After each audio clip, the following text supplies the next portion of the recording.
Сайн байцгаана уу? Show Mongolia Digital Media-гаас бэлтгэн хүргэж байгаа өөрчлөлтийн подкастын 2 дугаар дугаар та бүхэнд хүрэхэд бэлэн боллоо. Өнөөдрийн дугаараар амжилт ба бүтлгүүтэл гэдэг сэдвийн дор бидний боддог, бидний мэдэрдэг сөрөг мэдрэмжүүд, сөрөг бодлууд бидний амьдралд хэрхэн нөлөөлдөг талаар та бүхэндээ хүргэх болно.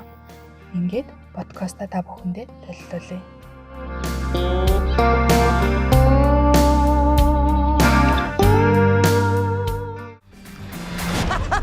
Son, please tell me you weren't laughing just now.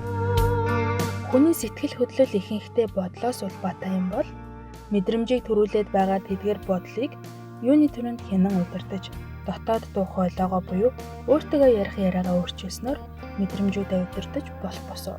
Энэ бол орчин үеийн сэтгэл судлалыг үндэслэгчдийн нэг Альберт Эллисийн хэлсэн үг. Аливаа үйл явдлын тухай хэрхэн бодож, хэрхэн ярьж байгаа нь тухайн үйл явдлын талаарх мэдрэмжийг өөрчилдөг болохыг Эллис олж тогтоожээ.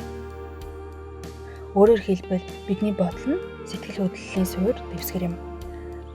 Та өөртөө би ямар тэнэг юм бэ?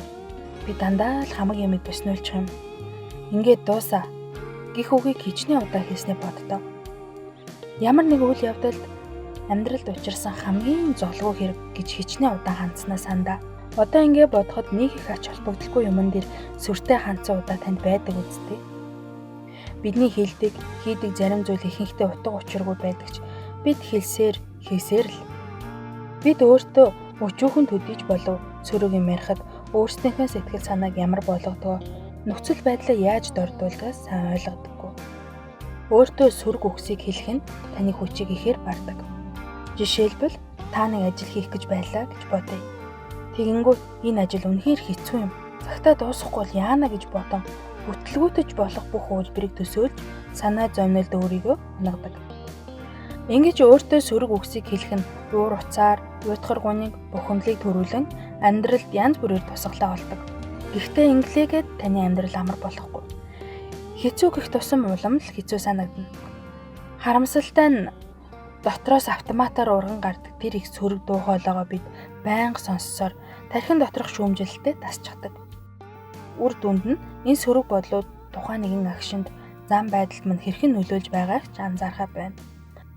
Тэгээд эрүүлэр бодох үедээ хийх байсан зүйлээ хийхгүй байх юм уу? Эсвэл буруугаар хийчихдэг. Жишээ нь өдөр тутмын ажлуудаас альнаас нь хамгийн их зайлс хийдгийг бодоод үзтээ. Үнэн дээр та өөртөө хэцүү гэд ойлгуулчихсан учраас л тэгж айгаад байгаа нь. Угаасаа хувцас эвхэх, аяга тавгаа угаах гэх мэт цаг хүчийг шаардахгүй анхар шаагархан ажлуудаас бид заримдаа зүгтаад байдаг шүү дээ. Ингээд иймэрхүү жижиг сажиг зүйлсээс цугцсаар тэднийг улам том болгосоор эцэст нь цаана гарч чадахгүй ядарч туйлддаг. Амьдралд зарим зүйлийг бид эсэргүүцдэг. Шалтгаан нь гэвэл тухайн зүйлийн талаар суучихсан сөрөг бодлууд. Өөртөө хэлсэн муу сэтгэгдэл. Та юун дээр гацаад байгаагаа бодоод үзвэл миний юу хэлэх гээд байгааг ойлгоно л доо. Та өөрийгөө үг, яриа, бодлороо багалчихжээ.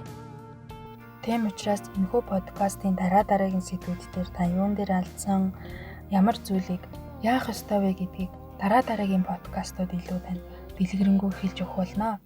Тэгээд өнөөдрийн сэдвээ энд хүрээд өндөрлөе.